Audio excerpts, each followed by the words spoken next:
Hi there, listener.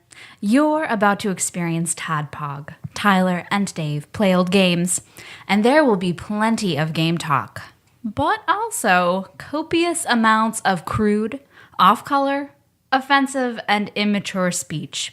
So if you are of a rather sensitive humor constitution, we're just letting you know what you're in for with this show. It has games. It has jokes. You know, just games and jokes. Take the games, take the jokes, and have a good time.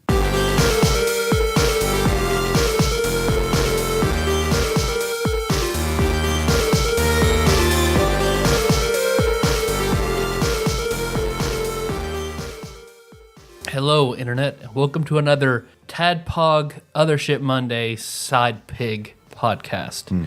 A show that happens not just once, but twice a week, where 2 to 3, sometimes 4, sometimes a lady, it changes, but 2 to 3 old guys talk about old games. And Dave, I know I'm springing this on you during recording. Oh, you know how I love surprises. I know you do. Something whenever I was listening to Fist Puncher, because we got a little treat in that apparently the developers might have listened to it. So then me start thinking, as soon as they hit play, they immediately just hear these 2 guys. Yeah. Particularly me saying weird shit about what I've done. You don't even think it's a video game podcast, really. So, like, maybe we could mix it up and say what we do and then tell the really awkward personal stories that make our listeners feel weird. All right, cool. It's a new year. Let's do it. Okay. We need to remodel. So, TADPOG, Other Shit Monday. What we do here, because traditionally, classic TADPOG, Wednesday is Top 100 IGN Super Nintendo. IGN's Top 100 Super Nintendo. Yeah, there you go. I had all the words, I just didn't put them in the right order. That's right. It's like you're a magician in Harry Potter land. And England. Well, on Other Shit Monday, we do anything else that we want to talk about that is not on IGN's Top 100 Super Nintendo list. Yeah. That's what we're doing today. Yeah. Is something that's not on that list. And we'll get to that in a moment. But first, I'm your bearded host, Tyler. And last week, I didn't tell a story because my wife wanted me to talk about her breasts, and that's just the worst way I can possibly put that out there. So instead, I told that story. So now I'm going to talk about what I wanted to tell in the first place. I thought the whole point, though, of you telling that story was so that you wouldn't tell this other story. Oh no, I still plan on telling it. I was just she just got me to wait a week. Are you sure? Are you sure Meg understood that? Yeah, that's her fault. I'm not sure that she did, because when we got done recording, she said to you, you pretty much told the damn story anyway. She didn't say damn. She didn't say, I don't have to edit that out. She's a lady. I don't have to edit that out. So I'm not. Like, you told the story, fucker, were her exact words. I don't think that. I don't really think that she wants you to tell this story. So it's just not as bad as she thinks it is. All right. I know what it involves, and I think it could be as bad as she thinks it is. So Palace Chat was like where you have like an avatar and everybody chats to each other and you get little speech bubbles and stuff like that. On a background. It's like you're in a diorama. The background that I was on was South Park. South Park Palace Chat. So it was just various still scenes from South Park. And it was early South Park, so kind of bad South Park. Like, you either had to go on, like, Big Gal's boat ride, and then, like, Kyle's house, Stan's house, the classroom, and it was all done, like, looked like it was the cardboard cutouts like it did back in the day. And then there were secret rooms you could go in. And then if you get into a secret room, that's how you could private chat with somebody. And then the avatars were, it was always weird. Like, I don't know how new elements got introduced to it, but you had like the blank avatar for male or female. And then the more you chatted, you could get more customization, more clothes, things like that, and then more accessories. So you could wear, like, a big thing was like Tommy Hilfiger shirt that you could get in various colors and Jinko jeans that your avatar could wear. Well, yeah, I mean, you want your avatar to look good to the other avatars. You want to have a sexy avatar with all the most stylish clothes. I mean, Exactly. This does sound like the shittiest MMO I've ever heard of. bullshit thrift shop shopping in Palace. I just no. So I think I was in middle school. This was on, like, when I had Prodigy Internet on my compact Presario. Like, I didn't know, when I first got the internet, I didn't know what to do. Like, the only thing I didn't know how to do a search engine. I didn't know how to use the internet. So I only went to the 2 websites I saw on TV, being dietcoke.com and friends.com. And somehow I found out about Palace Chat, and that's all I did. Just get on Palace Chat. But apparently it was the big thing was just get these various costumes, get sexy costumes, go to the secret rooms, and have cyber sex. Can you tell me what a sexy costume constitutes? Bikinis. There was the occasional nudity, the occasional like dildo accessory for your hand, or something like that. Dildo accessory. Dildo accessory for your hand. You have an empty hand, have a dildo accessory. How does that? New from Mattel. Horror Barbie with her dildo hand accessory. How does that make your hand feel good? It's a dildo for a hand? I don't get it. He's holding the dildo. Oh, okay. He's holding the dildo. Right. He's holding the dildo. He's holding the dildo. We're about to learn a lot about Tyler in this story. No, you hold. No. Damn it. But so that was, like, I thought sex was going to be easy because of all it took in Palace Chat was go up to a girl avatar and letter U, want a cyber.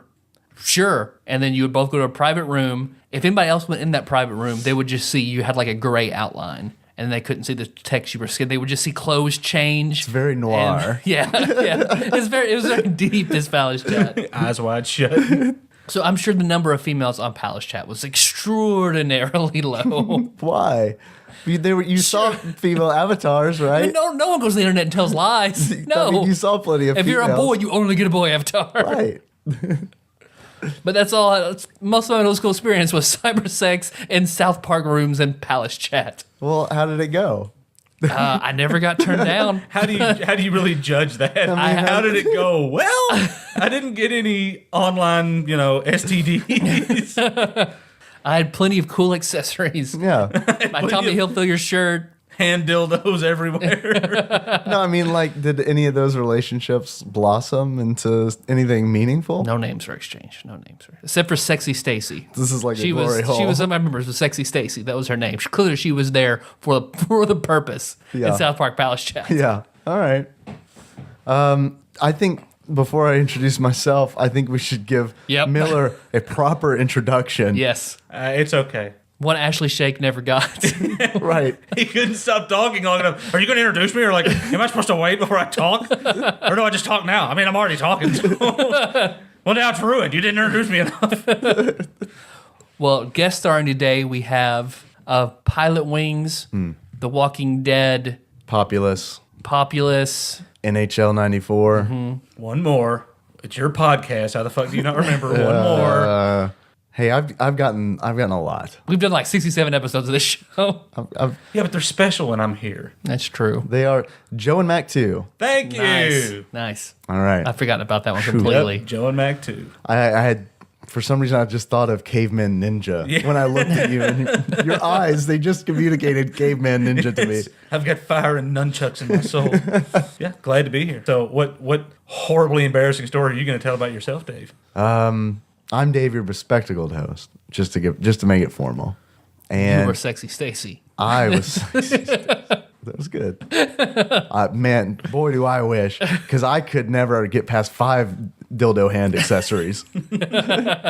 I mean, once you get past 3, it's just flash. You need the whole rainbow. I mean, what are you going to do with that? You've only got so many places to put them. I used Avatar Chat too, but it was Star Wars Avatar Chat. I don't think You were one of the cool kids. No, I don't think there was a whole lot of cyber sex going on in the Star Wars Palace Chat. I think there was a lot of people having private conversations discussing whether or not the movies would have happened at all if Lucas hadn't seen the hidden palace. So I don't even know what that is. Not cyber sex. Really, It's pretty close. really It's fucking pretty nerdy close. conversation. There wasn't a lot of ASL going on in Palace Chat. Yeah. But to be fair, I bet there are still people on that chat room jerking off. If I A wasn't lot of them. if I wasn't doing it, man, I don't know, because I jerked off a lot.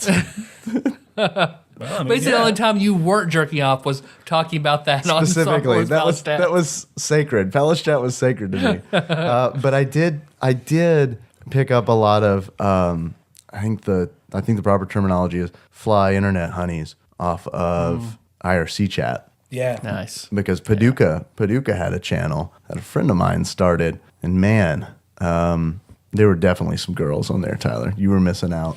I think that's where you should have been. There were definitely guys who said they were girls They were, on there. if that's the case, I've often wondered, like maybe they were, because we would meet up pretty consistently, and I think maybe a few of these were actually guys who just convinced their sisters to go. Like, look, I told everyone I'm a girl. Don't ask, but I need a big favor from you. I actually remember. Do you remember a comic chat? No, I don't remember comic chat. It was sort of similar to what Tyler was describing in, what'd you call it? Palace.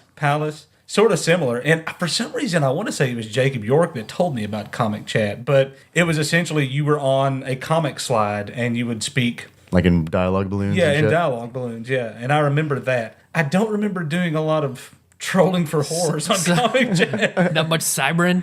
No, I don't really remember doing that. I was far too reserved for things like that because I was convinced that the internet, like, I was the first person to think, yeah, this is not a good idea. People are going to be watching everything. I was very. What are you talking about? The NSA shit didn't happen. Yeah. I just knew that was going to happen. So no. But You weren't a Y2K, or were you? no. Yeah, you were probably too young and smart for that. Well, and I also thought, well, what the fuck are you supposed to do? I mean, if the computer stopped working, all right, well, I guess shit happens. I mean, I don't really think that constitutes getting into a fucking bunker with water. It is crazy to think Canned about food, because it's like, will we just forget the ability to make a computer? Yeah. You know what I mean? It's like, oh no, all the computers went crazy. Well, sure wish I could remember how we did it. Correct me if I'm wrong, but as I remember it, the error that got people so worried was that they didn't put enough digits in clocks Right. to recognize that a year 2000 could possibly ever happen. How fucking hard can that be to fix? Like in an operating system? Yeah, I mean, Right? it's not. Just add a 2. You add a 2. You're not having to. Sean Miller explains Excuse me, computers. sir. Have you tried adding a 2?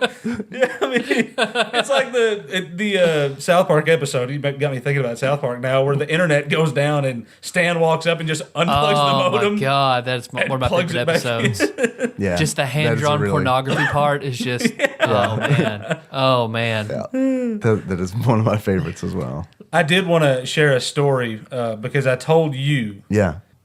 when you did the show last week. I think it was last week, and Tyler mentioned a little place called, what was it called now? There were 3 of them: Foxy Lady and Galaxy Cabaret and Club Erotica. That was the double wide trailer. I remember it exactly as you described it too. It was just like all of a sudden I was unconscious in my memories when he was talking about the Club Erotica.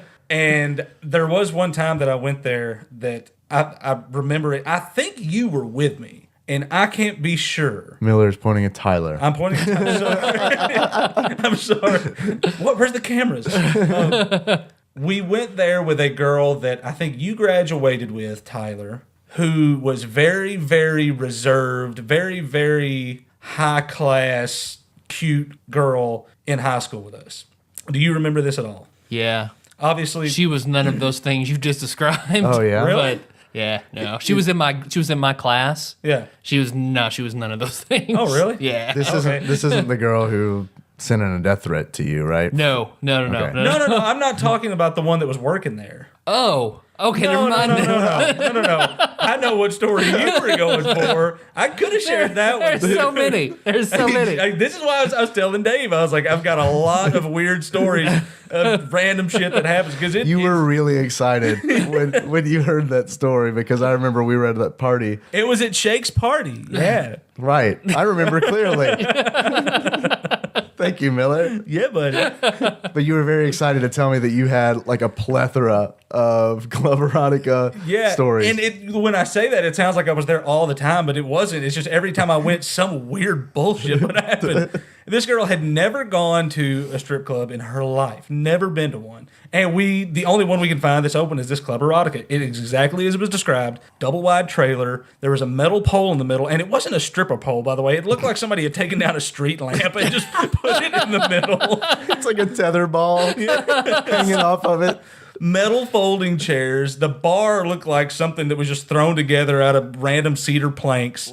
I don't remember the police tape. I remember it being a more like, pleather kind of thing, but it was held up not by, metal poles, but little pieces of wood that people had hammered together. Well, anyway, this girl, she was like, craftsmanship. she was, yeah, there's a real carpenter at work there, but she was like, what am I supposed to do? I was like, give the girl $1. And she was like, I don't think I want to do that. And I was like, oh, it's okay. Come here, we'll sit up right up front.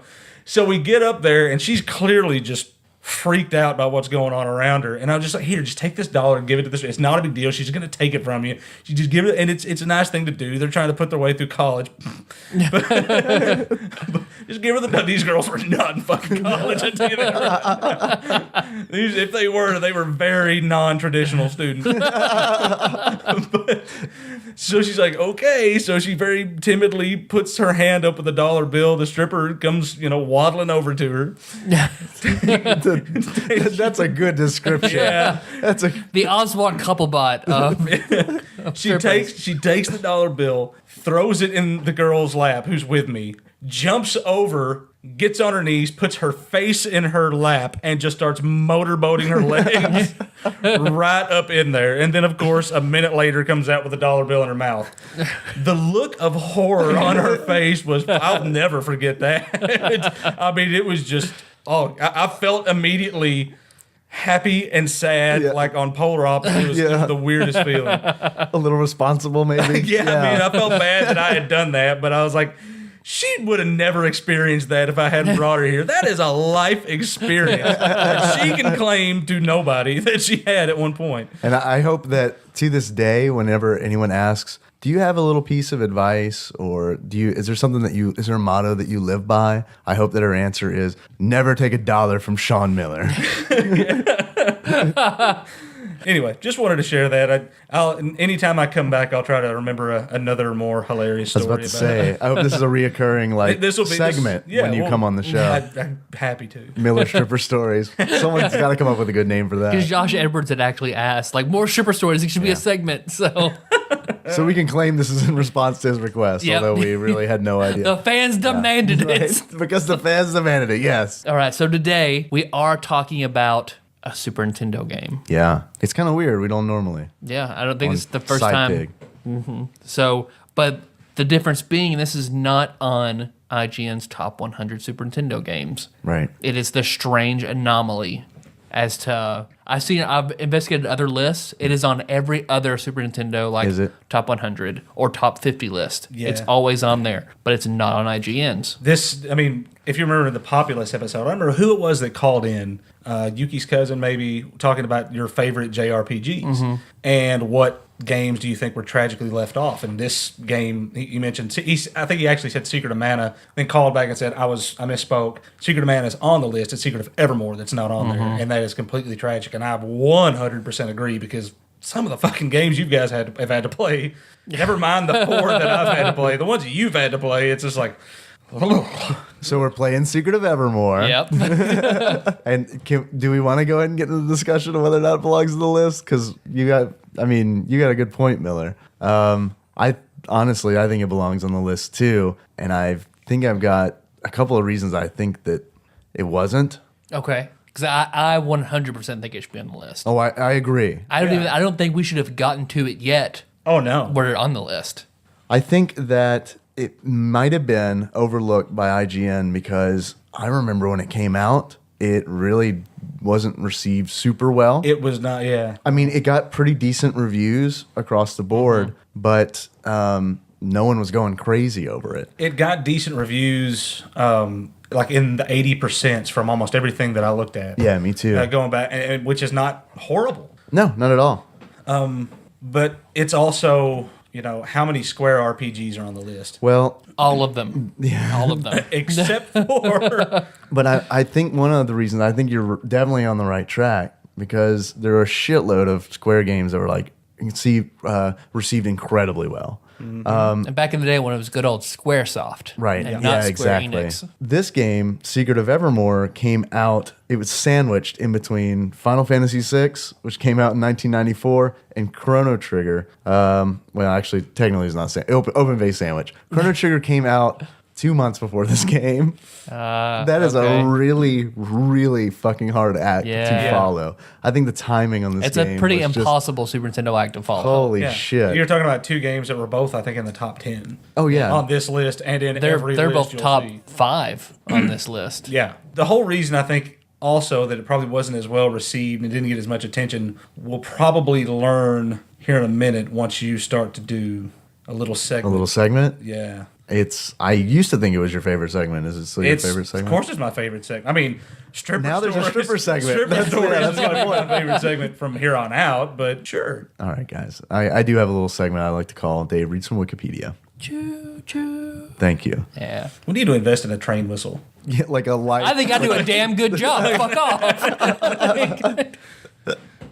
All right, guys. The Secret of Evermore is a role-playing video game for the Super Nintendo Entertainment System. It was released by Square in North America on a fateful day, October 1st, 1995, shortly after Chrono Trigger, like we discussed, unfortunately. In February 96, it saw the PAL territories, PAL, those are the territories that are friendly with one another, of Europe and Australia. The story of Secret of Evermore follows a boy and his pet dog as they are inadvertently transported to a fantasy world created by an eccentric inventor. Player guides. This goes on. You stop me when you actually want to do the show. No, I mean, that is an accurate synopsis, but I feel like it's too bare bones of a synopsis because that makes the game sound like fun and cheery and imagination, and it's a lot more dark than that. Yeah. Well, what I was getting at is that this was the first game. It's probably farther down in Wikipedia. I read this earlier, didn't realize it. Although it makes sense after playing it, this was the first game that Square produced in America. Right.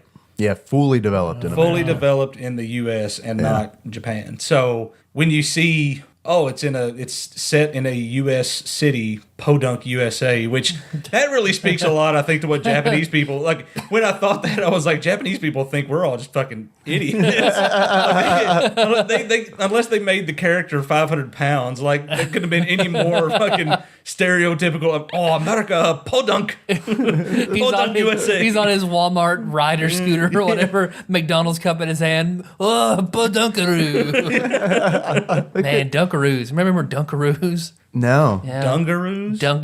Dungarees? Dunkaroos was the... Yeah, I remember Dungarees. Dunkaroos was the cookie that was the kangaroo. the kangaroo, that you put dunk. it, There you go, Dunkaroos. Yeah, you dunked it into like that ridiculous chocolate or vanilla frosting, Yep. right? That would break the cookie Yeah. whenever you put it in. Yeah. So that's good for you. All right, so Secret of Evermore, it starts off, you are Matrix, as I believe is his default name. Anybody know? Anybody remember? I don't remember what his default name was. I I think named him something else. Matrix, because you find out the one thing you know about Matrix at the whole game. Like, one big complaint is about that I have is like Matrix is so just one dimensional. I have Who is Matrix? no strong attachments to the Marty McFly looking kid. Okay, I did play this game. Yep. Yeah. Like, there's a default name for him? I thought it was That's just... why in all the guides and stuff I looked for, they all called him Matrix. That's weird, because I remember playing... When I played it, I think like it just had... choose a name or enter a name. Yeah. It's been too long since I started it. It might be in the instruction booklet or something like that they referred to him as, maybe. Yeah. All right, cool. Now I know. Matrix. But he comes out, he likes movies. He Yes. really likes movies. Yeah. His whole character and all his lines are built upon that one fact. He loves movies. Yeah. So he and his dog leave the movie theater. They're walking by and they see an abandoned old house and decide to go inside. Well, they don't decide to go inside. Yeah, the dog chases Oh, the dog a cat. chases Yeah. a cat inside. You're Yeah. right. And he follows suit. Follows Goes in there and looking there's for Yeah. clunk, clunk, lightning zapping sound, Yeah. and And then the dog like starts chewing on some wires or something, Yeah. right? Yeah. And then you're transported yep. to another world. I think you do see a brief a little vignette from 40 years ago when there's a dinner party going on in that house, and the doctor says he wants to do an experiment, and everybody screams and freaks out, and then it ends, and then it picks up with Matrix coming out of the movie theater. Yeah. Dr. Ruffenberg. Yeah, I didn't write down any of the names. I'm pretty sure that was it. Yeah. That's good. Yeah, I'll go with that. We're gonna say that's it. Yep. So the guy who's playing the Hulk, Dr. Ruffenberg. Dr. Ruffenberg, yes. As the Hulk. Dr. Ruffalo, if you would. Did a much better job than Dr. Norton. Or Dr. Banner. Or Dr. Banner, yeah. Matrix is the star of this game on paper, but really the star of this game is the dog. Yes. Yeah. I don't give a shit about Matrix, but I love that damn dog. Yes. The dog is also, I don't know when, because this is such a huge game that everything is going to be mishmash talking about it, I feel like, because it's so. But one of the, I think I've got it down as a complaint, is that the dog during the entire game is way more powerful. Oh, yeah. Oh my God, just man. incredibly more powerful Yeah. than the actual main character. But he can't do stuff. So you can take control. He is a dog. Well, I mean, yeah. If it was a silverback gorilla, I get it. But it's just, and at one point he's a fucking poodle, but we'll get into that too. But I mean, like you can take him over and use him and fight with him, but that's almost useless because then Matrix or whoever he is Yeah, the AI for alchemy and attacks like that is garbage. Yeah. So But Important point is, in case anyone didn't catch that, you can play as either. Yes. And that's you like can switch back and forth. And that's a really kind of a key component to this game. I and think. that's something I really like about it later on. Right. So you really, I guess really there are 5 eras in this game. And each era, the dog takes on a different appearance. So modern day, he is a Jack Russell Terrier, Something I believe. like that, yeah. And then in the prehistoric area, or prehistoria as they call it, he is like a Irish wolf. wolfhound kind Yeah. of thing. Yeah, big, burly, wolfish dog. Yeah. And you're plunked down in the middle of this jungle, and Matrix is trying to figure out what happened. And you meet cave people and fight giant plants, and until you go into a village and you find someone called Fire Eyes. Who looks like Luca. Yep. A little bit like Luca, yeah. Big Luca with big pigtails. glasses, Yeah.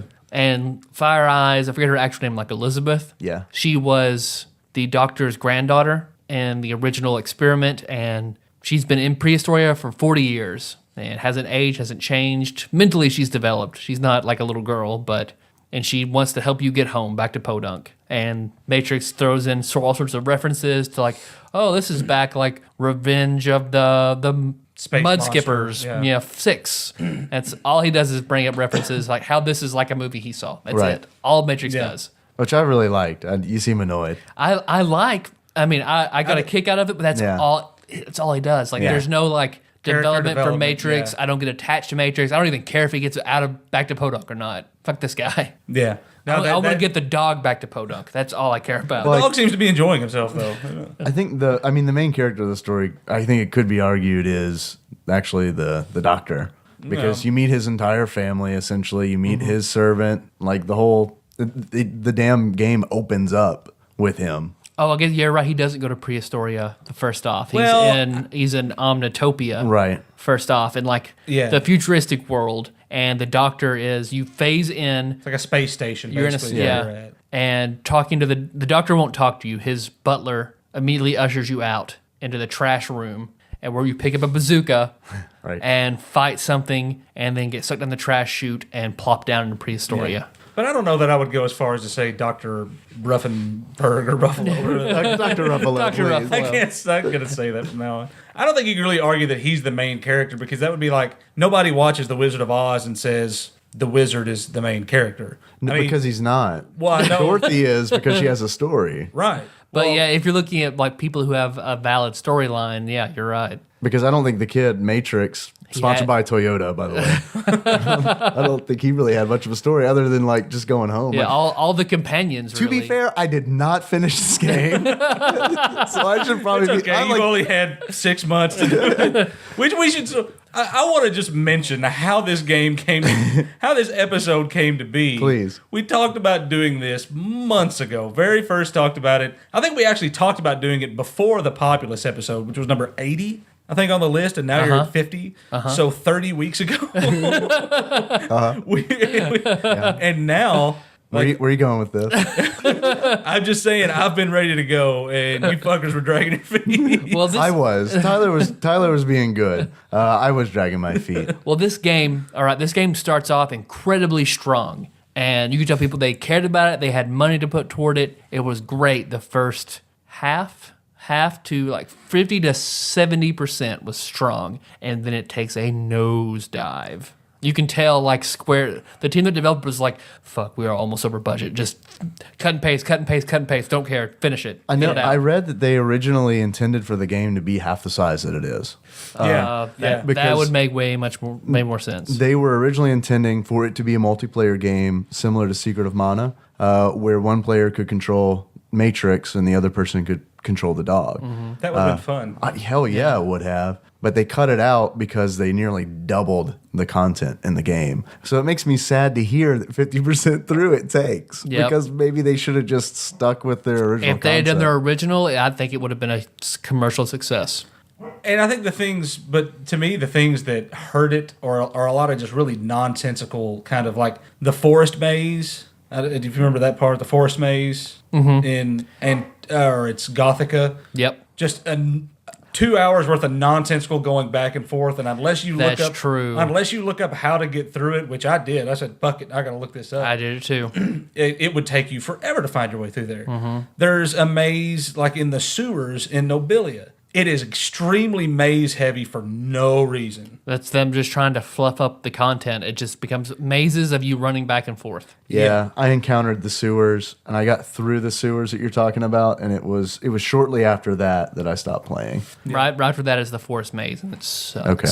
Yes, it's But bad. overarching story, the Doctor, and he has 4 companions that basically now rule the 4 different areas of, 5 companions, himself, 4 other companions. They each rule over a different domain. But I feel like progressively each world just starts, you lose a little bit more. Like Prehistoria is where it really shines. And then the next world out, after you help, it turns out when you help Fire Eyes, she teaches you alchemy, which that's the magic system in this game. Right. Is you just find like different materials, you mix them together for a magical effect. Right, you have to pair them up. What I know you're going to the story, like painfully trying to get through it, and we keep interrupting you. But I want to, like, what did you think about the alchemy system? Like, when I came into this recording, I was really curious about this mainly. Is what did you think about the alchemy system, Tyler? Because you love magic systems. I like it in theory. On paper, it sounds like a good idea. Yeah. But the way you have to pause constantly and shuffle through your menu, it's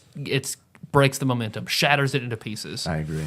So if it had been like a quick button system and you set things up, it would have been a lot better. But it goes hand in hand with the animations. Like when you get hit, Matrix like flies back in this super cartoony way and then lands down, and there's just not shit you can do for 5 seconds after you get hit. And it becomes an annoying slog between the hit animations where you have to wait and then flipping through your menu trying to get back to your spells and your attack and your equipment. It's not smooth. No, I agree. I mean, like you say, the idea of finding the ingredients, using them towards something, I think is kind of cool. It is a little herky-jerky having to go into the menu. I'm not as bothered by that. I was a little bothered by the leveling up of the alchemy. Oh, man. I didn't even try. Man. I didn't try because I think there are so many different alchemy spells. They should have just found a way to each spell will be a little stronger than the last instead of actually having to level, because you can level them from 1 to like 9, but you got to waste so much material doing that. Yeah. It takes forever It for them takes to level up. forever. It can be expensive. It's just sort of pointless to have that many levels. You know, if you got Fireball, okay, well, what if you have Flare that you get in the next world that's a just stronger Fireball, so you don't have to keep leveling up that same one, and it just takes the same ingredients times 2, whatever. Yep. I mean, there's the ways it could have been done a lot more sensibly. One of the big problems I had with the alchemy system was, and you guys can tell me if I was completely fucking it up. When I left Prehistoria, there were some alchemy spells that I had that I really liked. And when I got to the next era, which is what? Nobilia? Yeah. And Antiqua, Nobilia, something like that. Oh, Yeah. I got them flip-flopped. Antiqua. Yeah, that's right. When I got there, I had trouble finding the reagents that I needed to cast the spells that I liked from Prehistoria. Yep. Could I just not find them, or were they not there? They weren't there. Well, you can find them from vendors, but the Yeah. dog's less likely to find them, which that's something else that he didn't mention yet. But Yeah, you could turn the dog on autopilot to sniff out reagents and stuff like that. Yeah, you which can- I think is a cool feature. well, yeah, I really, really like. That's one of the things I like most about the game. Me too. Because if there's one thing I really don't like, it's going up to a bookshelf and hitting B and then like not accepting the fact that I didn't find a secret item there and going right back up to that bookshelf and hitting B again. The dog eliminates that because You give him enough time to sniff around, he'll find whatever's the there. fucker's gonna find He's never something. wrong. Yeah, eventually he'll find something. But I did find what I did that made the game much, much easier is there's one special spot in Antiqua to where the vendor who sells all the reagents for the crush spell, Yeah. where he's right there, and outside his hut is several enemies that drop a ton of gold and don't have a lot of health. The Maguses, the guys with the spinning staffs. Yep. So you can just spam all you want, crush, go back in. You can grind out crush to level 9 right there. And then I just mowed through the game. No problem. Crush was effective until the last dungeon for me. It was just super easy. Breeze after that. I almost never used alchemy at all. Unless I just absolutely had to, I didn't use it at all. Yeah. I was like that too. But it wasn't until I think I used alchemy on the very first boss, Yep. the Thrax. I was the same exact way, man. I didn't fuck with it. That was the until- only time I used it. And the bosses in this game, by the way, are a joke. They thought were so? extremely easy. I think Thrax is hard. I thought Thrax was hard. I thought he was hard until I realized what I was doing wrong. Right. But this is something that I didn't discover until pretty far into the game. The spear power up. Oh, Yeah. yeah. I mean, if you don't know that you can do that, then you will have a real hard time. I didn't And know you about it wouldn't until know. the guide, until I read a guide. I had no Exactly. idea. You That's- wouldn't know until it levels up. Because, Yeah. like you said earlier, you can level up alchemy. Each weapon you get, you also can level up, correct? Like, there's 4 different types of weapons. Yeah, there's sword, axe, spear, and then the bazooka, but that really doesn't come into. You get to the beginning and at the end. Yeah. And when you level up a weapon, it gains a new weapon skill, right? Something new that you can do with it. Yeah. The spear is the fact that you can throw it, which you haven't had a ranged weapon in this game up until then, right? Except Right. for alchemy. Yep. Yeah. So it's a fucking game changer. Oh, yeah. But yeah, there's no like NPC that talks about it or tells you about it. You just have to Run across Find it on it, accident. I accidentally forget to pick up your finger when you press the A button or whatever it is. Or accidentally find it on GameFAQs like I There did. you go. You find it. Happen to be browsing through GameFAQs, and what do you know? Yeah, but I mean, after that, I would rarely use alchemy because I never leveled up alchemy, never leveled up any of my spells, so I would get more damage on a boss just running out of screen, back into screen, throwing the spear, then running back out of screen. And I could do that with other than that, the only time you had to do anything was just move out of the way of something. Yeah. Yeah. Like the chariot boss. Yeah, Just- without throwing the Yeah. spear, I thought the chariot boss would have been impossible. Oh, he would have been absolutely impossible. Yeah. So, but I thought all the bosses just in general were pretty, because I had more trouble before getting the spear just with regular mobs. Because the range is so weird. You got to get right up on them to hit them. And if you get that close, you're 50% chance you're going to get fucked up. Yep. Yeah. You're going to get knocked back, and then you're going to have that 5-second delay you were talking about. So, yeah, I mean, I thought the combat in the game was much harder than the actual bosses. Yeah. I thought the weapons frustrated me a little bit because you're constantly, unless you're grinding, the natural progression is you'll get a weapon, level it up once, get a new weapon that's better that makes that weapon obsolete, and then you keep that one, and you get another one that makes it obsolete. There's no reason to level up other weapons except for a spear. Right. And that's the thing is, after I first got the spear that would throw, I didn't use a sword or an axe ever. Like, I don't give a shit if it does up close damage. I'm way better off just charging up and throwing it. So the swords and the axes were just useless as far as Yeah. I was concerned. I mean, it's nice little piece of depth to have them there, but other than that, just not very effective. Yeah. Here. So outside of everything dealing with weapons, there's also the trade system that happened in game that all went around these amulets of annihilation. Yes. Yeah. That turned me off quick. The Bazaar did. Yeah, the bazaar, and then like the skeleton in the rowboat that would row you across the desert. Yeah, that for was- a- I liked that. I liked him. I think that was kind of neat, but also wasteful. Like, that's why you went over like into double territory of what you meant to put into this game, because Right. of shit like that. Because of a huge, expansive desert that did nothing. yeah. I hated the Bazaar as well at first until I was like, wait a minute. I have the fucking internet. Yeah. Type. I can make a lot of money doing this. Type. Oh, and get a whole lot of cool shit. All right, let's do it in 10 minutes. Yeah. See, I didn't even want to read all that. I was just like, bags of rice, a jeweled scarab. No. I'm with you. no. I tried it first and I got like 3 minutes in. I was like, I'm not fucking doing this. And then I looked it up to see if there's anything cool you can get from it. I loved the Bazaar. I absolutely loved it. Had I felt like taking more time, I would have enjoyed actually going through without looking up a guide. I did eventually look up a guide because I didn't want to waste that kind of time. At one point, I thought we were on a time frame to do the show, so I felt like I needed to get through it. Oh man, are you ready to do this like soon? I gotta do Meanwhile, this. You do listen to the show, right? that the bizarring that I did happened a month and a half ago. I really could have gone back and taken my time at that point. But no, I really love that. There's a movie, I can't remember what it is. This is the kind of thing that pisses me off when I'm listening to the show when y'all do this. Nicole, whatever movie you're going to It's describe, a movie or Nicole's maybe going to a yell show, but it's basically like I'll tell you what it is. It's The Office. It was on The Office. They have like a garage sale. Yeah, it was the episode of The Office where they were doing the garage sale down in the warehouse, and they want to take like Dwight takes the cheapest item he could find and then trades it up to the most. It makes a really good trade. After all, like I really like that idea. Like, okay, if I get some chickens, what can I get for these chickens and a couple jewels? Like, what's going to happen? So I really enjoyed that part. That was actually one of my favorite things about the game. Okay. So. Sorry you hated it. Although it's absolutely skippable too. I mean, it's not something you have to spend any time. Clearly. The only thing that I feel like I missed out on was the silver sheath that you can get. Yeah. That makes your whatever sword you have do a lot more damage if you have it equipped. There's also a chocobo egg, which that was a nod to their Final Fantasy series. Does that do anything? I can't remember what. I think it gives you more experience. Okay. When you have it. So I think isn't that what the chocobo egg is in Final Fantasy 3? I say 3 because fucking my cartridge said 3. So as far as I'm concerned, it's Final Fantasy 3. You're talking about the experience egg. Oh, doubles your experience. Oh, okay. We should have been like total like comic book guys there. Well, actually, Miller. Miller, I mean, they were wrong, perhaps. I'm just saying my cartridge said Final Fantasy 3. I think you mean Final Fantasy VI, Miller. I think you need to shut the fuck up. There's another Final Fantasy VI reference, or 3 reference. There are a few. Well, this there's game. a Final Fantasy 2 reference. I think I missed that one. Final Fantasy Yeah. 4.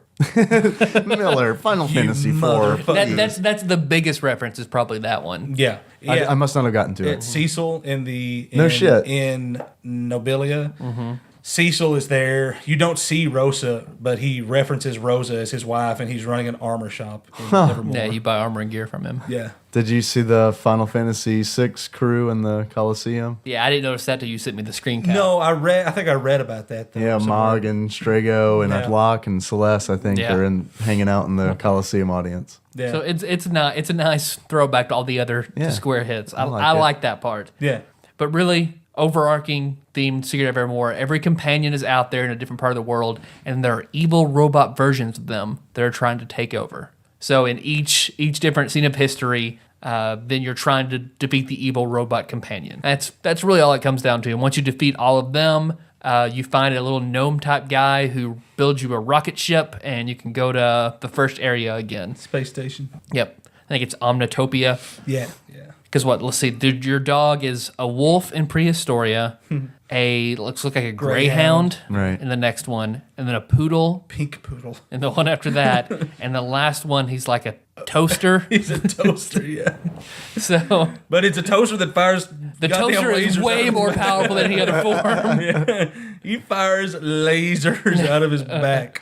And then really, once you get the, around that time you get the bazooka again. Yeah. And you don't need any other weapons for any other reason once you get the bazooka back. So all that grinding and thing you've done to get all these cool accessories, nope, bazooka. Yep. Get the rare rounds for it. You're Crowd fucking, shot, yeah. you're, So it's a you're lot like done. Castlevania, is what you're saying. Yep. There's an They optional take boss. away your bazooka in the beginning, and then the rest of the game is just trying to recollect Yep, your trying to get bazooka. all your Alucard armor back. Yep. Mm-hmm.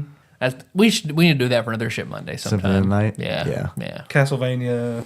Symphony of the Night. Symphony of the Okay. Yeah, and the bazooka, I think you get it earlier too, just as Oh, you can just use it as like a club. You use it like a club. So you don't necessarily have to have rounds for it, but it's not super effective that way at all. So clearly, Matrix gets smarter throughout the game. That's his big character development. Oh, I can shoot this thing. Yeah, all right, boom. And I don't want to get away from the show without referencing and remembering the fact that every time Matrix introduces his dog, because I thought that was one of the more endearing things about the game, is this is my dog. He's not feeling himself lately because he's something different every time. And he uses that line at least 4 times throughout the game. Once in each era. Yep. Yeah. I'd say once your dog transforms into the poodle, the game is essentially over because that's when you get mazes, stuff's repetitive. Bosses they move like rooks on the screen and they have like 2 moves. You dislike poodles that much. Yeah, yeah. Well, I do. I'm not a fan of poodles. You just set the controller down.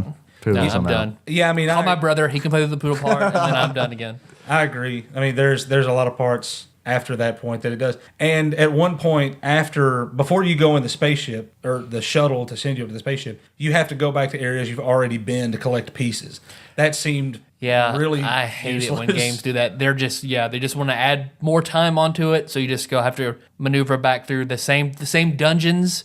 I remember in Prehistoria, you've got the same boss with a color swap. No, That's I don't it. like that. It's garbage. Oh, I don't But like it that. also, and it doesn't give you any direction. It's like, oh, you need to get the diamond eyes from that were on the statue in Antigua. Okay, you know there's only one place you can land the little airship in Antigua. Where the fuck do you go from there?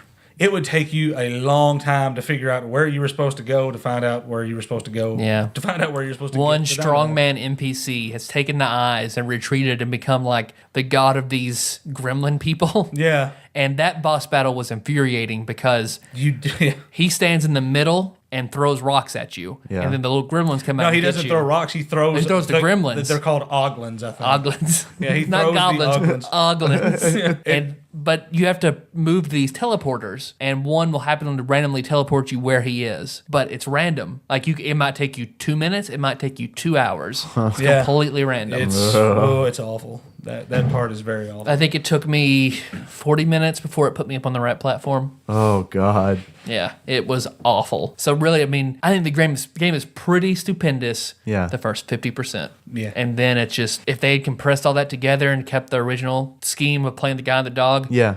fucking great. I'm kind of glad I didn't finish it. Yeah. Kind of glad I didn't finish it. And so when you were talking about, like, I should finish, it's like, oh, I don't know if you should finish it. Well, where did you get to? I got almost to the end of Antigua, the second. Okay. the second Well, area. I mean, that is where it slows down. Did you, by the way, watch the entire ending? Yeah. Like after Dr. Ruthenberg comes Yes. back? That made me mad. That What made you happens? mad? It made me mad. I think it's pretty funny. It's like, you dumb bastard. Yeah. Essentially, like after credits. Spoilers. Spoilers. Everybody remember this 1996 game spoilers. Yeah. Okay, after credits roll, you've gone back. Dr. Ruffalo is hulking out in his lab, and he goes up and he's got the evil robot, Carlton, I think was his name. It turns out the whole time the butler is the boss. Right. He's been manipulating. The butler did it. Yep. The robot butler is wanting more fairness to robot kind. That's a callback to B movies. Yep. Yeah. Yeah. So he goes and he goes up to Carlton and says, "Now, Carlton, you're going to be a good boy or whatever." And he just clean. You're doing a good job. No more plans to take over the world. Then he walks out and you just see he's using all you see is a hand motion of basically a feather duster go up, down, up, down, up, down, up. Then he just slowly turns and looks towards you and starts rubbing his hands together. That motherfucker's still at world domination. Diabolical, that robot. You fight him as the boss, and then he's about to kill everybody. The doctor phases him out of reality real quick, just with a button, and then brings him back again and tells him to be a good boy. To listen to you describe it, I love this game, and I'm listening to you describe it you're not wrong. I enjoyed playing it, And I'm but thinking, it has some really weird Why things did I about like this it. game so much? Yeah. It's fun to play, but there are just so many things, I feel like obvious things that they could have just changed and made it a really stupendous game. No, I mean, no doubt. Like I said, I had things written down that I thought were almost game breaking, and those mazes and the repetition and the fact that a lot of the directions, like I said, where are you supposed to go now? Where are you supposed to go to find these things? That really kills Right. a lot of the game. And it's so there was one point I did rage quit. I rage quit and said I'm not going to finish the game. Yeah. But I'd played it before and finished it, and I forgot about this room. But in Omnitopia, there's a room full of plants. Oh yeah. Some of what the you're talking plants, about. most of the plants are completely dormant, but some will attack you. Okay. If they attack you, one shot kill. Holy Yeah, there's shit! nothing Really? you can do. You were dead. You are dead. That's not a fight or anything. No, You can't find them. So I would have, like, I think I had to go back to, and the last save point is behind a maze. So I would have to go through the maze over and over and over my again. God. And if you just happen to walk in front of the wrong Oh, one. no. So without drawing a diagram of which ones will attack you and won't attack you, it's. Which you have to find through what, trial and error, I imagine? There is a shortcut to doing it. Is there? Yeah, and there's because you're going through this multi-level maze where everything looks the same. It is shitty. In one little section of it, you can find the power supply, and you turn the lights off in the room. And when the lights are off in the room, the plants don't do anything. I didn't realize that. yeah. Okay. Is there? I'm assuming there's no like clue or anything. Nope. Yeah. No. None whatsoever. Well, I mean, I remember finding the light switch, but I turned it on because I just thought, you're supposed to fucking lights on. Like, that's, Right. how am I going to find my way through there in the dark? That's just ridiculous. Yeah, it's counterintuitive to what you would think. Yeah. So that part was really, Did the developers think that plants go to bed? I guess so. Well, photosynthesis at night, the Lights plant, go- yeah. lights- But no, I mean, you could get through there without having the lights off. They give you, once you get a little bit close, they'll swing out and attack. So you can see, okay, I need to be careful with that one. Okay. And you can send your, this is terrible, you can send the dog in as a fucking sacrifice. Switch the dog, run up there, it'll pull him in and be chewing on him, and then you can run past. Then you could, I mean, I guess if you The want dog's easy to resurrect, so you can just use give him a as a dog device. biscuit. Yeah. You could do that, but it was just because you kept having to go back to the maze, through the maze, and do it over again. Ugh. It all looked the same. They were just like numbers on different sectors. Yeah. It was like a piece of grid, shit. A5 through D5. So we're sure that this should be on IGN Stop. It should be. It should be. I mean, Because it sounds It's easy to shit on.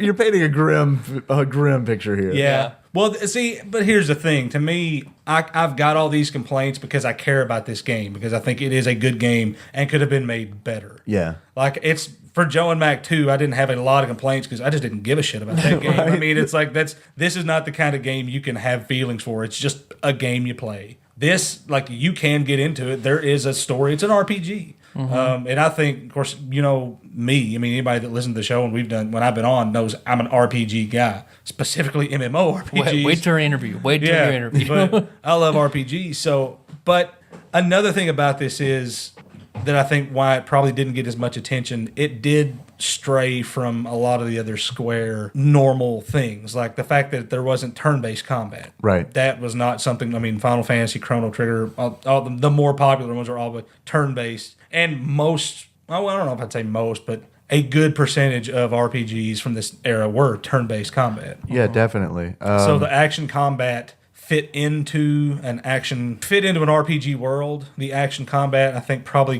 people tilted their head at a little bit. Secret of Mana did it a few years earlier. Squaresoft did that. I hear that's what they done right. And that's, yeah, I mean, Secret of Mana is received. That's farther down on the list, incredibly, right? yeah, It's it like is. 2. It's 1. Two? No, it's 3. Isn't Yeah, it? it's in the top. I think it's definitely in the top 10. See, I didn't even like Secret of Mana, to be honest. I've played 30 minutes of it, and I got stuck when I was in middle school. Really? And I just never turned it I back loved on it. again. That is the game that got me into RPGs. Lord Matt Barger made me play it because he owned it. He let me borrow it, and man, I loved it. And then immediately played Final Fantasy VI after that, and then immediately played Chrono Trigger after that, and then Yeah. And it snowballed. Yada, yada, yada. Now I'm 30 and we're doing a podcast on video games. Right?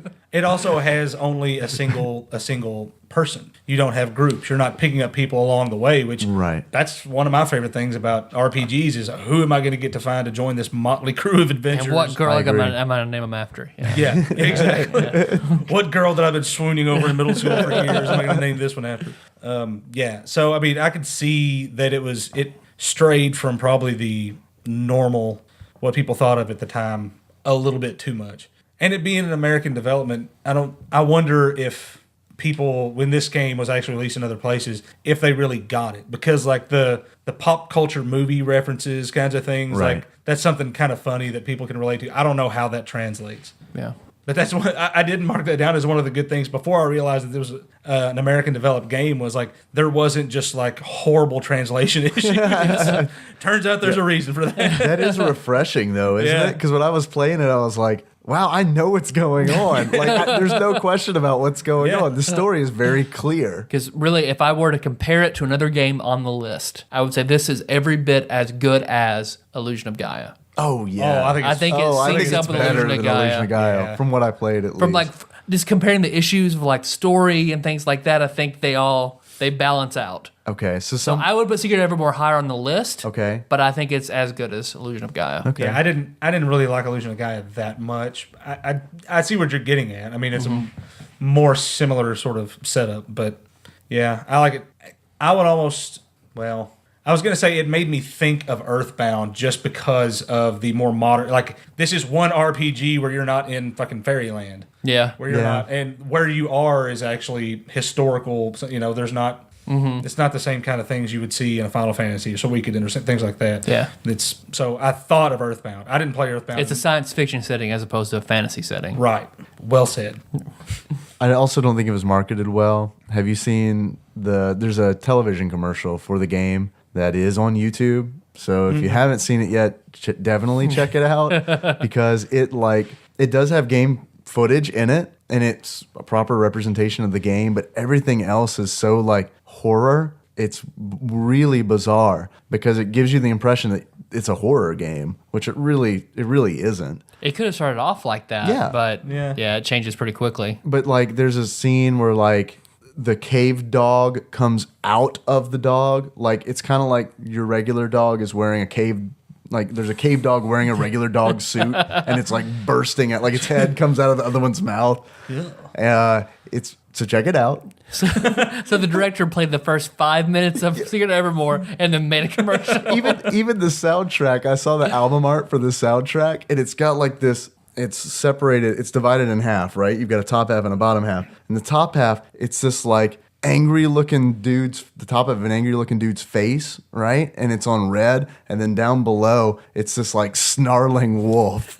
It's really weird. It's like they made the game and then they were like, we're going to market this as something really creepy and scary and hope that people buy it. Well, I've got some achievements. Do you? I do. What you got? The first one being Full Metal Alchemist, which that is gather all the alchemy formulae, which is difficult to do because there are some that are really hidden and obtuse. But once you miss one, there's no going back. Yeah, I didn't come anywhere close to them. Yeah, I think I missed like 8. I've never bothered to count, but I'd say I missed at least that many. And the other one is kind of a give me as you play through the game. This would be an automatic one. Bazooka Joe. That's you beat the first boss with a bazooka. Nice. Miller, do you have any? Yeah. Man, I had fuck. the exact same one. Find every alchemy recipe. Oh, in the yeah, me game. too. But I had that one too. I named that Nicholas Flamel would be proud. That's good. That's good. Bone Daddy finished the entire game using only the Bone Crusher sword. I thought about a bone achievement. I was like, boner. No, I'll just Bazooka Joe. And then You Cheap Prick, which is finishing the entire game without ever buying anything from a vendor, including alchemy ingredients. You could do it. That'd be could be- hard. it could be done. That's a high. That's a gold. Yeah. Gold trophy. The only thing I can think of, and the only reason I can even think of it is because I didn't encounter it in the game, but you can get a gourd, right? Magic gourd, yeah. A magic gourd that, as far as anyone in the world knows, does nothing. Nope. Right? Like nothing at all. I've read some speculation on what it might do, but no. So in order to get this, because I believe that I'm pretty sure, correct me if I'm wrong, but 60% of Canadians are named Gordon. Yeah. So this is a Canadian. Gordon only- Bombay. Yeah. Right. Yeah. Since this was developed fully in North America, and Canada's our lovely neighbor to Our hat. the north there, yeah, our America hat. We lost Canada. America. Everyone who listens from Canada. Fuck those guys, eh? We lost them. In order to unlock the achievement Gordo, you have to find the magic gourd in the bazaar. I also would have accepted Flash Gordon. Flash Gordon. I thought you were going to say to get that achievement, you had to take your Super Nintendo to Canada, beat it while you were across the border.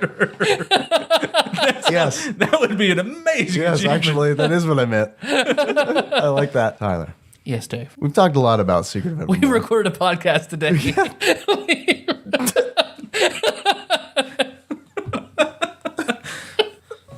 Yep. I got to be honest.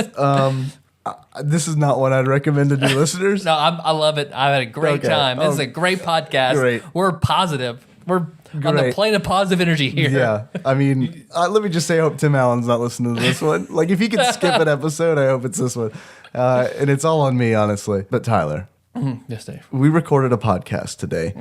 If you had to give Secret of Evermore a type of beard that would tell the world what this game is all about, what kind of beard would it be? I would give this game Alexis Arquette's girlfriend before he came out and transitioned. Oh, okay. So that is a beard. Is that because the dog changes? Yeah. That's good. I had That's no not what I idea. was thinking about. I had no idea who you were talking about or where you were going with that, but that better be the fucking reason. Because that's hilarious. I'll say I was thinking more. It's like Alexis Arquette is sort of the bastard child of the Arquette family. Secret of Evermore is the bastard child of the Square Super Nintendo legacy. Okay. That's Okay. the beard I was going Okay, for. I got you. I got I you. like Dave's explanation. Whatever. I'm not going to lie to you. Tyler, Yes, Dave. I liked that beard a lot. Put a lot of thought into that I beard. like that beard. And, you know, it might be because of my love of the Arquettes. Can't stop this motherfucker from talking about David Arquette. Two things I love. Tim Allen, the Arquettes. I don't understand why they never had a reality show. But anyway, if you were to give this game a pair of glasses that just encapsulated what this game is all about, what kind of glasses would that be? I would give it, again, a little different, 2 glasses full of Crystal Pepsi. Okay. All right. Because, those like- are glasses. They are glasses. So this is the last episode, right? Like we've run out of shit to talk about. It's amazing that over the development of this podcast, beards have turned into just like, I don't know, sweaters. And glasses are various forms of helmets. It's a helmet with a visor on it. But it's a helmet that has the horns with the thing, and it's like, those are the glasses. You figured me out. It's gonna come down to what kind of glasses would you give it? All right, stay with me, folks. You know those rocking chairs that you see out in front of Cracker Barrel? It's the glass in the windows behind those rocking chairs at Cracker Barrel.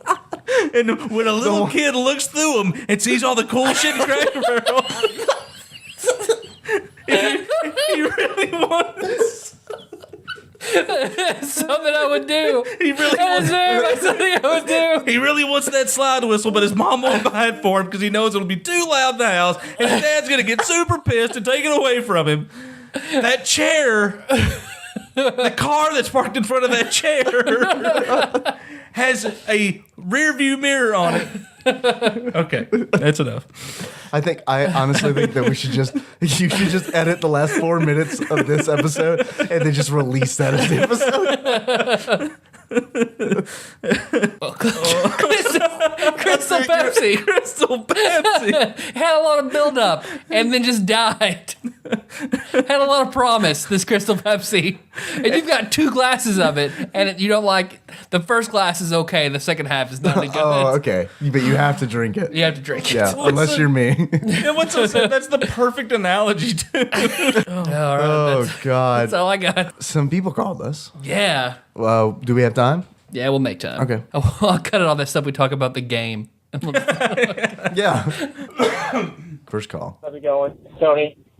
Calling, I was browsing Reddit the other day, or I guess earlier today, and I was on the Ask Reddit page, as I often am, and You're I on saw a Chemistry question More. on there that I thought would be pretty funny. It has a lot of fucking responses on Reddit. I thought you guys might take a crack at it. I know I've asked something similar in the past, but this one has a unique twist. So the question on Ask Reddit was to name a superpower that you wish you had. So my challenge is for one of you to name a superpower, and the other one gives the weakness to that superpower that I saw was teleportation, and the weakness was you always arrive upside down. So I challenge you guys to come up with one each. I think that would be pretty funny. Keep up the good work, guys, and I will be listening. Tony died there. I think he'll be listening. So Hopefully. That was a question. Tony, I hope you get better. Didn't Nanpog answer that question? They talked about invisibility versus flight or something like yeah, that. but what would be the weakness? Like, I can think of my normal response is dream control. Your superpower you want is dream control. Okay. What's The the weakness weakness to that would be that it's dream control. You can only make you can control your own dreams or other people's. Other dreams. people's. You can only I can lucid dream. That's my superpower. you can only make people dream about dicks. That's all I'll be doing anyway. So. You can only make people dream in TADPOG episode. Oh, this poor Your people. dream is listening to the entire Sunset Riders episode. That's got like 1,200 listens. That's not so bad. Exactly.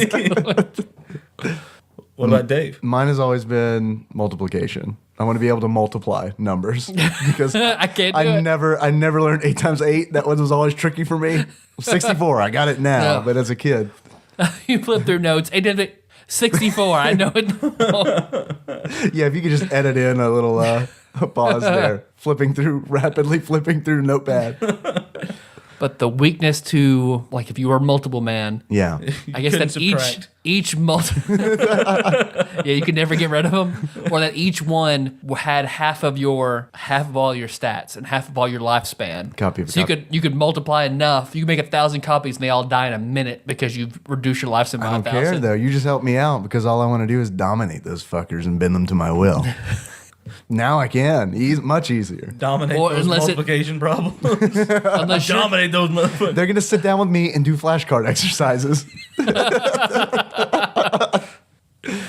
man, I loved Math Train when I was younger. What is Did you ever Math play Train? Math Train? No. To where all the students, you'd stand up, you'd walk desk to desk, and the teacher would have flashcards and hold up an addition or multiplication on the flashcard. man. And the Okay. first person to say it Oh, shit. got to keep going. No, I would have choked. Like, this is like the definition of me, like, having a breakdown in school.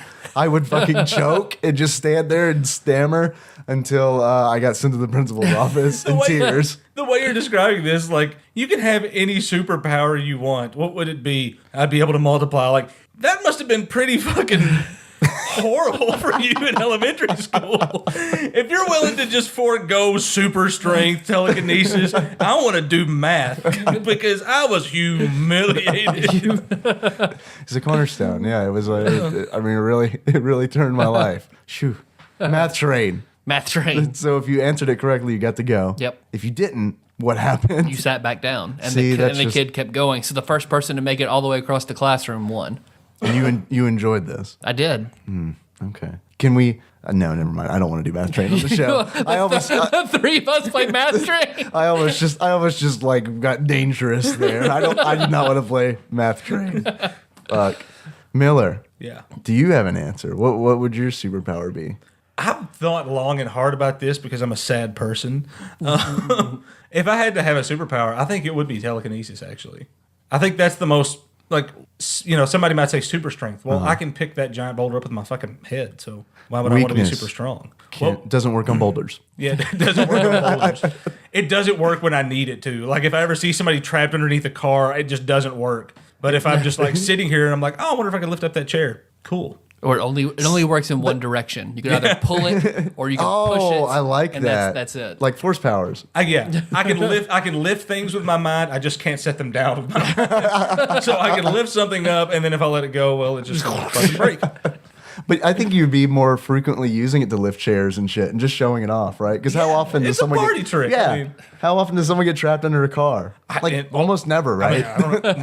There's no recorded fatality Nope. where someone's been trapped under a car. It just hasn't happened. I bet it's happened. No. Probably not in Paducah. No, I'm pretty sure it In has. Gotham City, it happens all the time. I went to high school with a girl who had like one sort of, wasn't quite a lazy eye, but it was more of a roaming eye. Yeah. And I remember somebody asked her what happened to her. And no. she said when she was little, she got her head run over by a tractor. And that is what made her think eye. That's a lie. Probably. But That I sounds a always little remember far that. fetched. I think I she was remember- just full of her sympathy. I remember we were always talking about how did she survive that? Like, was it just super rainy, so her head just mashed into the mud, or was she a baby and like her head just like squished around the Her tire? little brother just threw a little, like, tractor figure and hit her in the eyeball with it's what happened. But it sounds a lot fucking cooler if you're like, yeah. I like to think that she had to sit down first at math train and the trauma manifested physically. I'm just saying, that's not nearly as far-fetched as being stuck under a car.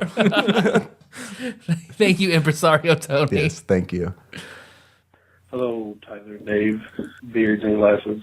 This is Dennis. It's been a while since I talked to you guys, and I've been meaning to call. I've just been busy with the new kid. Fatherhood. I don't really have any old kids, but, the kid I have. And I just wanted to first congratulate Tyler on the big news and right away ask him what will be the first game he looks forward to sharing with his new offspring. And also, the main reason I called is I had a big question from a couple of weeks ago that I never had a chance to ask Tyler, which is he talked about picking up a girl doing Dance Fever, or I can't remember the name of the game, but the dancing video arcade game in a movie theater. Pump it up. And basically, what I was wondering was, A, what did this girl look like? B, how did you achieve this? And C, do you feel that you're the only one on Earth that has ever done it? Oh, and I guess D, when you say that you dated her, what exactly does that mean? Did it last just a few hours, and was the date in the parking lot behind the theater? Was there money exchanged?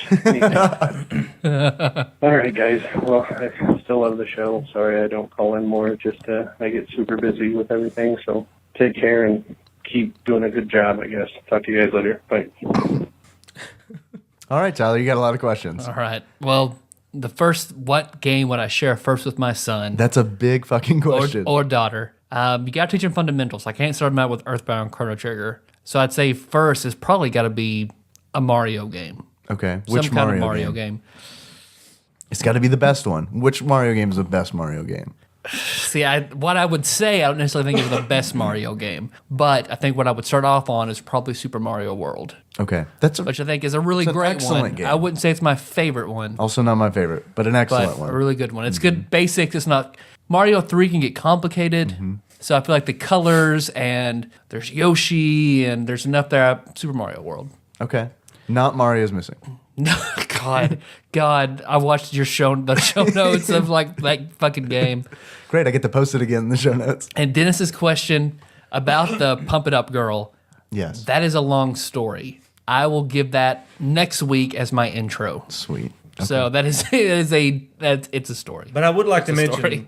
you're not the only person in the world to ever pick somebody up playing DDR or Pump It Up like that. If you watched King of the Hill, you would know clearly when Bobby went with his father to Japan. Yeah, that's true. He picked up a girl at the arcade who was playing Pump It Up or some version of it. You made John Turley so happy right now. Yep.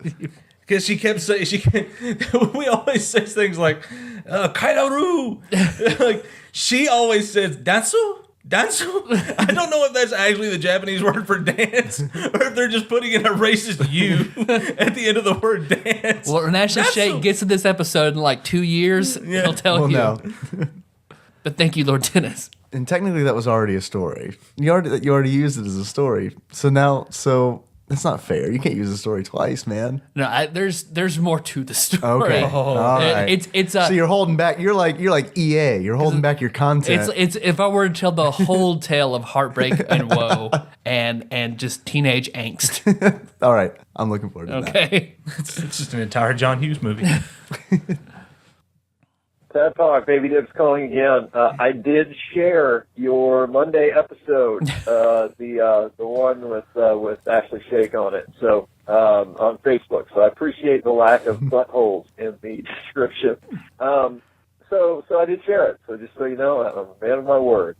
Yoshi's Cookie reminded me of a couple of my pet peeves as a kid growing up related to Nintendo Power, which were, number one, Nintendo Power featuring a puzzle game on the front, and number two, Nintendo Power featuring Age of the Time when I was a kid. Really wasn't into the Game Boy, even though I did have one. The only puzzle game I've really ever been into was Game Boy Tetris, and anything else was just a poor imitation and not something that I was into. So it didn't sound like you guys were too into it either. I had a question for Tyler. Congratulations on the impending birth of your child. Are you concerned at all about the child infringing on your gaming time, because I have a 3-year-old.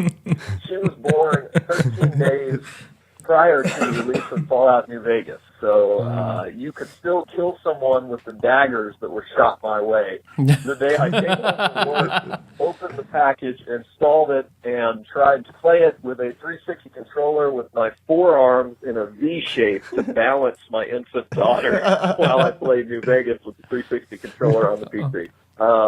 So it was a rough year or so.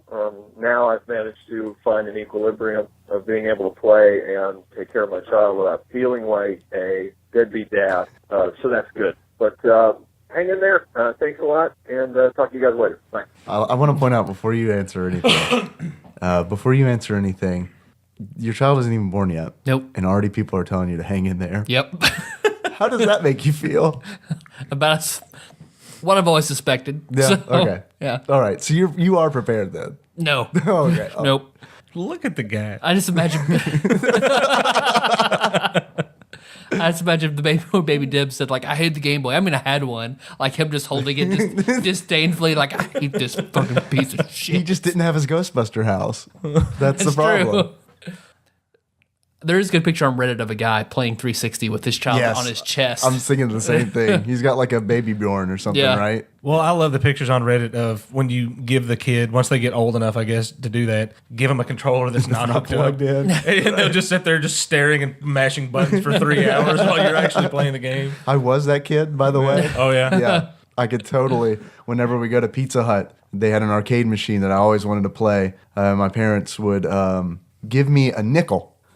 It doesn't take nickels. Right. I put the nickel in, it would slide through, and I would just play it the game over screen. And when I got tired, I would walk away, and then my mom or dad would come and retrieve the nickel from the machine. That's awesome. Yeah.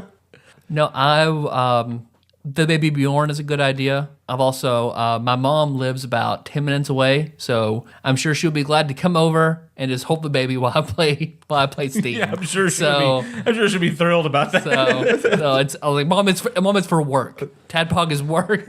Mom, it's a work assignment. Man, if I ever pick up your phone and go through your contacts and see you've changed your mom to hold a baby, I don't know how I'm going to react to that. I don't know if that's an awesome thing or a really sad thing. I'll work it out. Okay. I'll work it out. And by the way, the whole buttholes in the description, were you putting the word butthole in the description of the show, or? I might have once or twice. Yeah, I think after Crebo Boots' review, I was like, this episode is definitely more buttholes than not. Yeah. So that's Okay, so I didn't know if the objection was to talking about buttholes or just putting it on the description of the show. we can talk. All the content can be as blue as we Buttholes. want. We can We just- just can't say butthole in the description. Okay, well that makes me feel better. And what I'd like to, I'll answer your question with a question. How can you not talk about Tadpog without talking about buttholes? I Right? Right? I don't know, man. God, I hope he shares it and like his aunt listens to it. It's just like I don't I I don't understand how Jacob can come on here without like at least dropping 3 or 4 fuck bombs and making a couple of dick jokes. Like I feel like that's just what you do when you're sitting in the I mean, he still does it. He just gets ashamed about it. I feel like I need to, when I come on here, I'm going to be the anti-Jacob and make up for whatever lack of really nasty, vulgar things. Even though I've got reasons that I shouldn't. I've got legitimate reasons that he does not, where I should really just keep my mouth shut. But fuck it. I'm going to have to carry the load for both of us. Him and his morals. If there's anyone who knows how much we talk about buttholes on this show, it's going to be this guy. Can you guess who it is? HG Butthole Man. Good afternoon, gentlemen. Lord Yep. Micah Purdue, exalted Lord Micah Purdue, excuse me. With this week's Would You Rather, and it's a pretty easy Would You Rather. It's a food-related Would You Rather, and it's because it's dinner time and I'm hungry. Mm-hmm. Side note, any good animators that you guys called for, I also need a good animator. I have a fantastic idea for an animation involving. Just go look on Facebook. If you want to know what's involving, Facebook.com/TADPOG. Plug.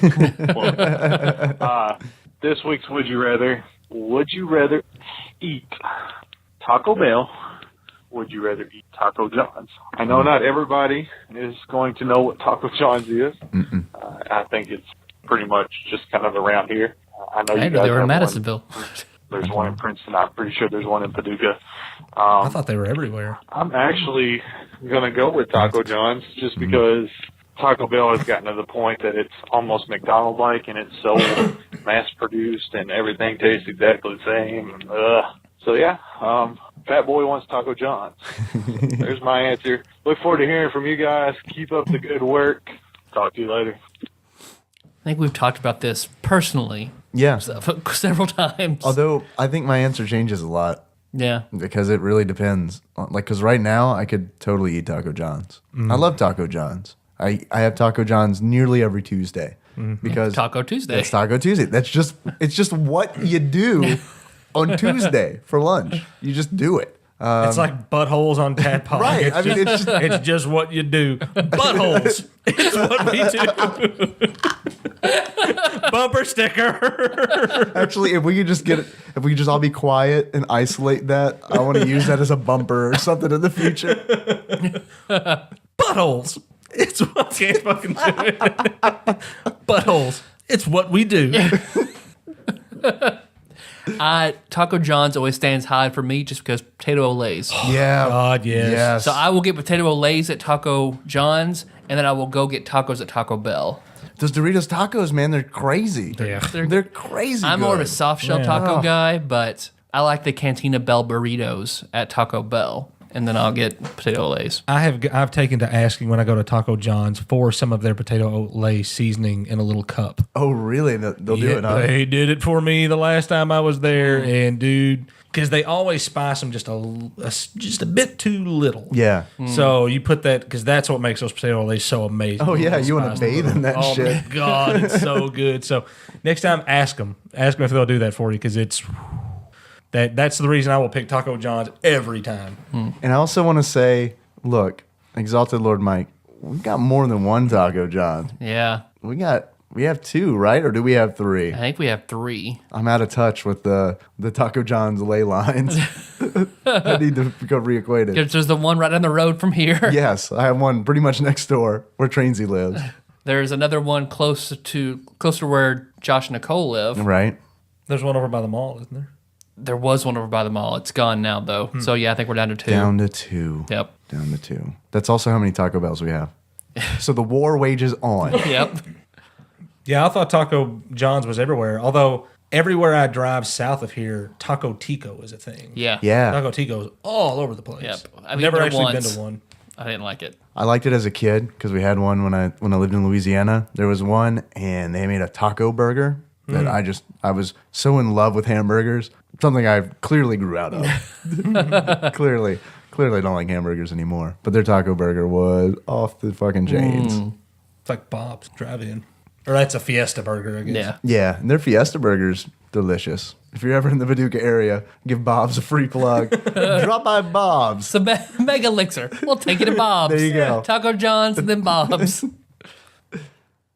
Hey fellas, it's Phil over in Salem, Oregon. Just wanted to weigh in on this week's poll question from the Yoshi's Cookie episode. Oh, yes, good. I've never played Yoshi's Cookie, but the game looked terrible. I checked it out on YouTube, and it looks borderline unplayable. I am not a spider girl, nor have I ever had sexual congress with one. I think if I were to be in the fictional band Combine Fuck Slave, I think I'd make a good backup singer / tambourine player. And my favorite cookie is the Snickerdoodle. Take it easy. Thank you. Thank you, Phil. Thank you. I'm so glad we actually got a response to that. Mainly just because I love hearing other people say our band name. The I can't even say it. Yeah. I'm so excited. The Come Blind Fuck Slave. And Phil said it in such a professional manner too. I like it. Like that could butt right up against your buttholes. Yeah. It's what we do. I can't believe that the conversation never went to dick blindness when you were talking about that. That's an inside. That's deep inside. Yeah. That's a deep inside joke that we won't go into. If maybe we can get that person to tell the story in an upcoming episode. Yeah. Then we're good. Then we can tell that story. Yeah. There is somebody we know that may or not be blind to dicks. Dick blindness. It's not about curing it. It's about treating it. The more you know. Hey, TADPOG, it's Paul Korn again. I just thought I'd come in with another question for you guys. I figured this one will spark some interesting discussion. So here it is. Kill, fuck, marry. The original 3 starter Pokemon. I want to hear good explanations and defenses for your reasoning behind all this. So have fun with that. All right, I'll talk to you. What the fuck? Seriously? Jesus, man. I'm ready. All right, so we're starting with Miller. I don't even know who the 3 fucking... I know Pikachu. No, he's not a starter. He's not a I don't starter? know them either, but I know Is he's not one. Charizard? Is he one of them? Charmander. Charmander. Miller, he's the 3rd evolution of Charmander.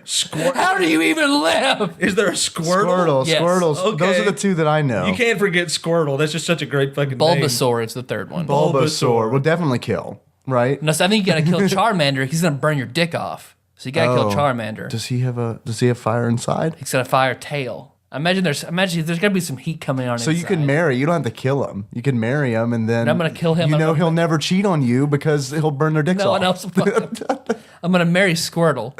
Because that's like lube whenever you want. It's cute. Oh, man. And you have to have sex with Bulbasaur because he has a little plant thing on his back. You can just stick it right in there. You're welcome, Paul Korn. I'm not. I went there. I think you sufficiently took care of that I question. swear to God, it's we've got so many friends in our little circle that so many. We've got one I know that really is into Pokemon, And he's gonna be here next week. So we'll save the question for him. Yep. But most everybody in our group at least has a base understanding of Pokemon, and I just don't fucking get it. I can't. Somebody just ask you two. I thank God I happen to be here. Whether or not you would fuck, marry, or kill 3 like you couldn't have been more gruesomely creepy if you had asked. Would you rather fuck, marry, or kill Twilight Sparkle or the 2 of the other goddamn brony My Little Ponies? I mean, that's the creepiest fucking question. There's a whole subreddit about that. That's a fairly popular thing. Yeah, okay. I think this is fed off of Spider Girls. It has to be, right? Mm-hmm. In fact, actually, I think the Or I was wrong. It's Slime Girls and not Goo Girls. I'm sorry for anyone I threw off because Nicole Nance told me, there's no Goo Girls. So I was like, I'm sorry, Slime Girls. I think it should be fuck, marry, kill the 3 starter Pokemon as one group, Spider Girls as a second group, or a Goo Girl. That's what I think the real question is. German. Or what? German Goo Girls. Each starter set by the of way. Pokemon. Yes, each starter set, the whole set. Thank you, Paul. Thank you, Archivist Korn. Thank you. Christ almighty. Hey guys, this is Alan of Retail Hell fame. Oh, yes. Fuck, messed it up. Nope, you're good. Okay. Keep going. All right. Get back to this whole Pokemon thing. I don't vet these calls beforehand, so I promise I'm not doing that on purpose to make you look stupid, but we do that enough on our own. Yep. So don't worry about it. You're in very good company. I never say what I think Hey anyway. guys, this is Alan Applegate of Retail Hell fame. Just wanted to call and let you know that I think you guys are doing a really great job with your podcast, both the Other Shit Monday and the original Flavor Wednesday. He hasn't heard this one yet. Dave, I know you're always talking about how, you'd like to get more likes and stuff, but you guys are doing fantastic there. 54 likes? That's amazing. One of my favorite shows about sports cards. It's been on for 3 years. It's got 5-star reviews. Only has 25 5-star reviews, or 25 reviews, I think. So you guys are doing really good there. And then also there's another one about Ninja Turtles. Been going for about a year, and they got 14. So you guys are doing pretty awesome there. Let's see. The other thing I wanted to call about was you guys used to talk about Golden Girls a lot. Yes. And I feel like it's died out over the last couple of months. Yes. So I just want to add something to it and, just keep it going. I gotta pause it for a minute because I had to laugh because I don't know if you heard what Miller said. No. Golden Goo Girl. I can't get that image out of my head. Dorothy, you poor. It's horrifying. I can't. I have to put it to paper or it'll never get out of my head. That's some good fan art. I was about to say animators. The golden goo kernels. Oh, While you're at it, we've got a side project for you to work on. We Okay. apologize, Alan. Yes, Alan, I'm very sorry. Yeah, let the Golden Girls die out, man, because true love. I was thinking that someone should do a Kickstarter project like Marvel vs. Capcom 3 or something along those lines, like the Marvel vs. Capcom series, and put in, not just put the Golden Girls in there, but I mean all the sitcoms from like the 80s and 90s. So you'd have Nice.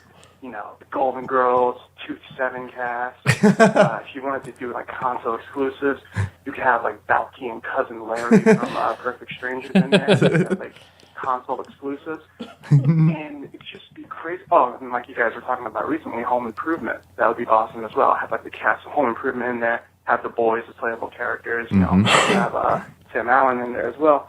And while you're going to do like summons and stuff in the game, you have like Wilson come up as a summon, just a huge fence, just barrel through, just knock out the enemy, just have like Wilson right behind it. But it's got to center around the Golden Girls. When I can think of more ideas of Golden Girls themes, I'll call you guys, let you know. We got to keep it going. Great job with the podcast, guys. Keep going. Thank you Alan. very much. did he say there was an entire podcast dedicated to the Ninja Turtles? Yeah, and I have to check it out pretty much immediately after we're done recording. All right. Not for you, huh? All right. Well, you're just full of hate, aren't you? No, I love the Ninja Turtles. I just can't imagine having a podcast like, what do you talk about that often about it, Well, there's the original cartoon, the movies, the live action show, the new cartoon. Okay, there's all four the shows. all the toys, the comic books, both the old individual- ones and the new ones. Each individual toy gets its own. All right, today we're reviewing the Leonardo. Well, we do that with Nintendo Yeah, I was about to games. say, I hate to break it to you, man, but we've pretty much been doing that with Super Nintendo games. Well- No one's giving a fuck about, except for a very select few people. Yeah, maybe. All right. And that's why we talk about buttholes. That's I'm actually curious what else they talk about on the Ninja Turtles podcast, because their butthole talk gets real saucy. I've got the worst Saucy butthole story. Ninja Turtles GIF. I will send you, Okay. and then if you like it, we'll put it in the show notes. But it is awful. If I like it, It's of course I'm awful. gonna like it. Oh my god, it's awful. Oh, like what kind of awful? are you talking about? NSFW, like and not safe for life, like awful. Yeah. Oh, I know. I think I know what the one you're talking about. Yeah, I bet you do. I don't think I've seen this, but now I really want to. I feel like we should stop and I should watch it, and then I should It's review all it. four of the turtles on a pizza. Okay. All right. Yeah, That sounds It's not wholesome. The same one that I'm thinking of. I have seen a GIF that it's April getting double teamed by Oh, no. two of the. Did you sounds ever way think you'd say worse. that on a microphone in your entire life? No, there's a lot of things I've said on this microphone that I never imagined I would say. This show leads to a lot of weird shit coming out of my mouth. It kind of revolves back around to the story you told, because you never would have expected that, and that girl who got her lap motorboated never would have expected that either. Oh no, she didn't see that coming. Neither did I, for that matter. But well, shit happens. Any more calls? That's it. That's it. Because we're running way over. It's gonna be Yeah. some creative editing. Yeah, just take a lot of the game stuff out. It was pretty bad. Except for Miller. Edit us out, or edit me out completely, and it's just Miller and you talking. Miller talking and laughing. It's like Garfield without Garfield. It's just Miller just talking about stuff. The name of this show is going to be Miller without Tyler and Dave. You can take out the rant about Pokemon and how goddamn weird it is. You know what we forgot to talk about in the game, though? I mean, Oh, God. call beads.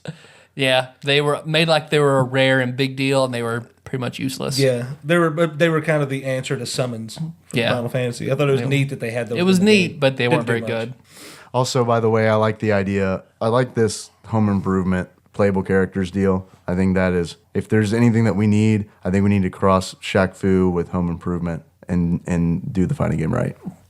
See, I want to see all three of the boys. They're not strong enough to be individual characters. They're all one fighter. So you do like Ice Climbers and Smash Brothers with all three of the Taylor boys. And then if you win, their animation at the end is they climb on one another's shoulders, put a giant coat on them, and go buy a rated R movie ticket.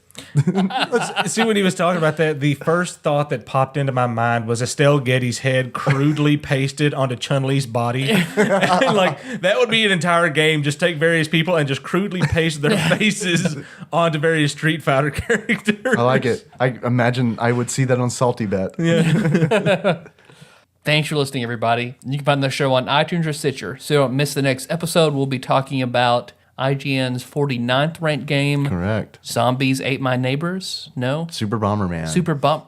Really? Mm-hmm. Yeah, you're Let right. me check. Super Bomberman. No, you're right. We haven't done Bomberman yet. So that'll be Wednesday. Yeah, you're right. All right. Bomberman. Super.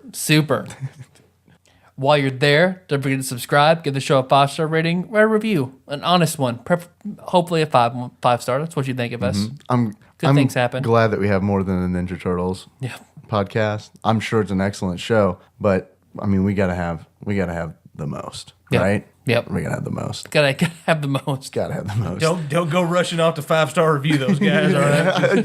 yeah. Please. Dave's feeling good about that. Yeah. If you listen to the Ninja Turtles podcast and you really like it, maybe just send them an email and say you liked it. Don't give them a 5-star because we need to be ranked above them. Don't worry, guys. Like Tyler said, we will be back next week. In the meantime, if you can't get enough TADPOG goodness, you can always find us on tadpog.com. That's where the show notes live. That's where I'm going to be putting an apparently disgusting Ninja Turtles gif. So if you want to watch that, I don't know, go to tadpog.com. Check it out. Four guys and a pizza. Who knows what's going to happen? You can also find us on Facebook. We're at facebook.com/tadpog. Chances are, if you like what we talk about on the show, you're probably going to like the Facebook group. Yep. There's a lot of cool people doing cool shit on there. Check it out. We're on Twitter at tadpog_podcast. We've got a really good crew on Twitter. Thank you for everyone who's retweeting.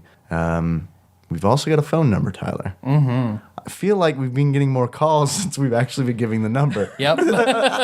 Interesting how that works. It was a secret Easter egg on the website. Every 2 months at random, we email someone who's emailed us and give them the phone number, and they call. If you want to be one of the cool people who calls, please do so. We encourage it. You can reach us at 270-883-2555. Still have to read that off the notes because I still haven't memorized it. That happens. Yeah, I got people to thank, but we're running so long, we'll do it Wednesday. Yeah, we'll need to. Miller, you've been on the show like a billion fucking times. You're barely a guest host. You're almost like a host. Well, I appreciate that. So you should know the answer to this question. Our intro song. Moves. Yes. Yeah, that's right. Yeah. By Maple Avenue. Fuck! yes. Fuck! Sycamore Drive. Well, now you deliver that so well. Now I'm questioning whether it's Sycamore. It is Sycamore Drive, right? No, Maple Avenue. Oh, No, it's Conifer Lane. We've talked about it. It's not wrong. They need to change their name. I'm sorry, guys. You need to change your name. Where can they find a link to that track? In the show notes on tadpog.com. It passes. As usual. Yep. As usual. Until next week, Tropical Capricorn. I was waiting for him to open his mouth. He just is bewildered. Tropical Capricorn. Yes. That's a new one, though. That's only been around since the Brandon episode.